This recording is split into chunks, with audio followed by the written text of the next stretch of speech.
Dear viewers, नमस्कार। Current events in 2 minute के नए एपिसोड में आपका स्वागत है। आज हम एक समुद्री तूफान असना के बारे में बात करेंगे। यूं तो असना किसी बड़ी तबाही के कारण चर्चित नहीं हुआ, लेकिन कुछ अपनी दुर्लभ स्थितियों के कारण यह काफी चर्चित हुआ और लगभग सभी समाचार पत्रों में आप देखेंगे कि असना की चर्चा इस रूप में हुई है कि ऐसी स्थितियां भारत में केवल 4 बार हुई विगत 1891 से, यानी जब से समुद्री तूफानों के रिकॉर्ड को रखा जा रहा है, यानी उसके रिकॉर्ड को रखने की व्यवस्था हुई है। असना के नामकरण इत्यादि पर हम नहीं जाएंगे, क्योंकि आपको पता है कि इस उपमहाद्वीप के देशों के द्वारा लिए गए नामों को बारी बारी से हिंद महासागर में उठने वाले तूफानों को नाम दिया जाता है। असना नाम पाकिस्तान द्वारा सूची में शामिल कराया गया नाम है। 30 अगस्त को यह चर्चा में आया असना, और तब आया जब 30 अगस्त को चक्रवात असना के आने की आईएमडी चेतावनी के बाद गुजरात प्रशासन ने कच्छ जिले के तटीय इलाके को खाली करवा दिया। हालांकि असना ने गुजरात को उतना प्रभावित नहीं किया जितना सोचा गया था। तो कौन सी ऐसी वजह है जो असना के चर्चा का विषय बन गया? वास्तव में जो इसकी उत्पत्ति हुई, कहा गया कि असना की उत्पत्ति समुद्र से न होकर जमीन पर हुई है, जबकि जब हम एनसीईआरटी इत्यादि की पुस्तकों में देखते हैं और किसी पुस्तक में देखते हैं तो बहुत साफ साफ यह पाते हैं कि कोई भी उष्णकटिबंधीय चक्रवात जमीन पर नहीं उत्पन्न हो सकता। वह हमेशा ही समुद्र पर उत्पन्न होता है और तट से टकराते ही समाप्त हो जाता है। तो क्या वास्तव में असना जमीन पर ही उत्पन्न हुआ है, या फिर किताबों में गलत बात लिखी हुई है? एनसीईआरटी के उस पन्ने को भी मैंने यहां लगा दिया है जिसमें यह बात विस्तार से लिखी हुई है।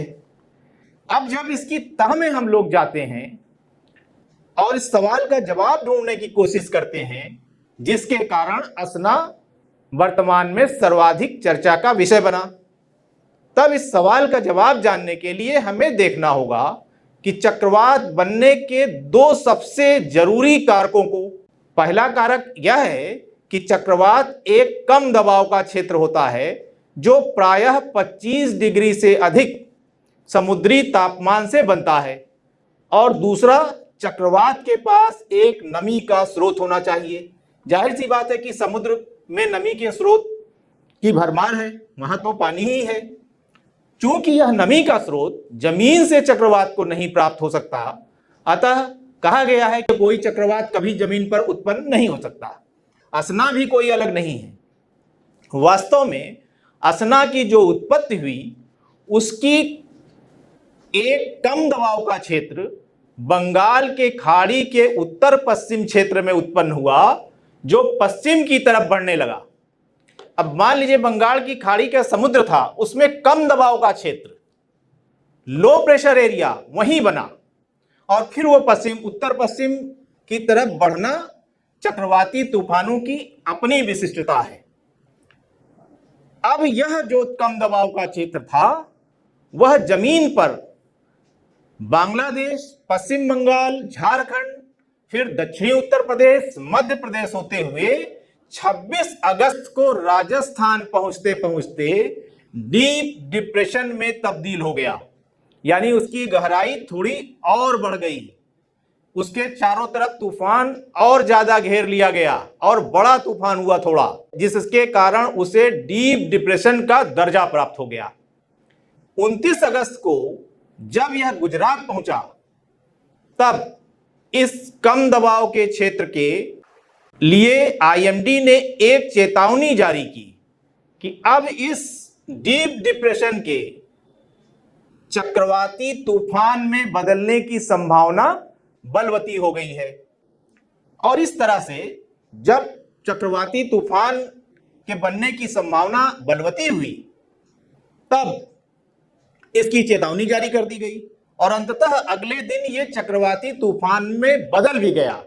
एक चार्ट हमने लगाया है, वहां आप देख सकते हैं कि कम दबाव का क्षेत्र का दर्जा कब डीप डिप्रेशन में बदल जाएगा और कब यही दर्जा चक्रवाती तूफान में परिवर्तित हो जाएगा। वस्तुतः यह दर्जा हवाओं की गति से निर्धारित होता है। अब इसे एक चित्र में जो हमने यहां लगाया है उसके माध्यम से आप देख सकते हैं कि कैसे यह राजस्थान से होते हुए गुजरात होते हुए अंततः समुद्र में विलीन हो गया असना तूफान।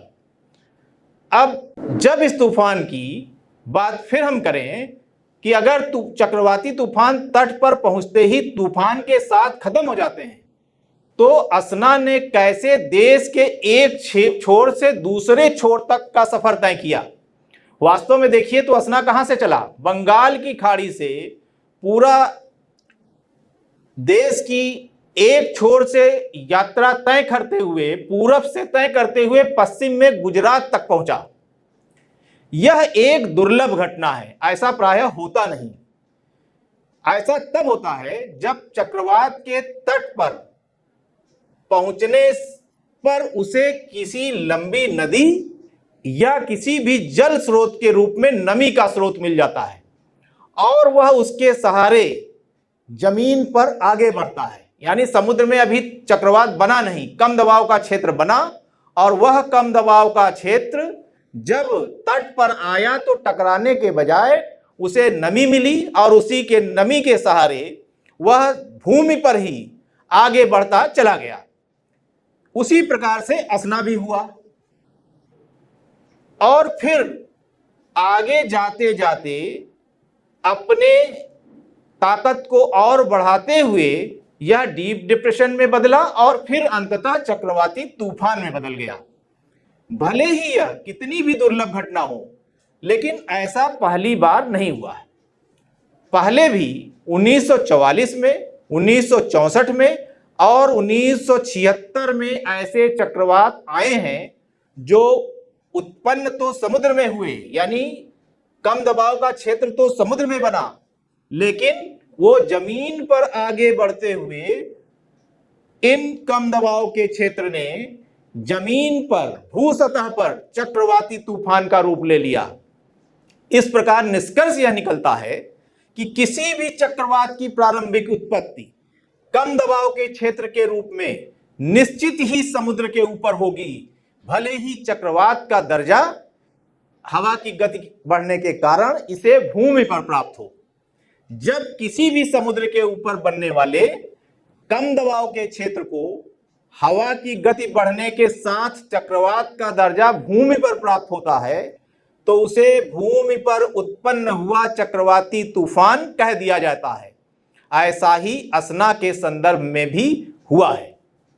अब एक और बात यहां हम बता देना चाहेंगे कि ऐसी घटना तो 4 बार हुई है कि किसी चक्रवात की प्रारंभिक उत्पत्ति के लिए जरूरी कम दबाव का क्षेत्र तो समुद्र में बना हो, लेकिन चक्रवात के रूप में उसकी परिणति भूमि पर हुई हो। लेकिन एक देश के एक छोर से दूसरे छोर तक पहुंच जाने की किसी चक्रवाती तूफान की घटना यह दूसरी बार है। इसके पहले 1976 में हुआ था और अब जाकर के फिर एक बार हुआ है। यह गणना कब से की जा रही है? जब से 1891 से अब तक समुद्री तूफानों के रिकॉर्ड की शुरुआत की गई है। Thank you very much. इस वीडियो में बस इतना ही।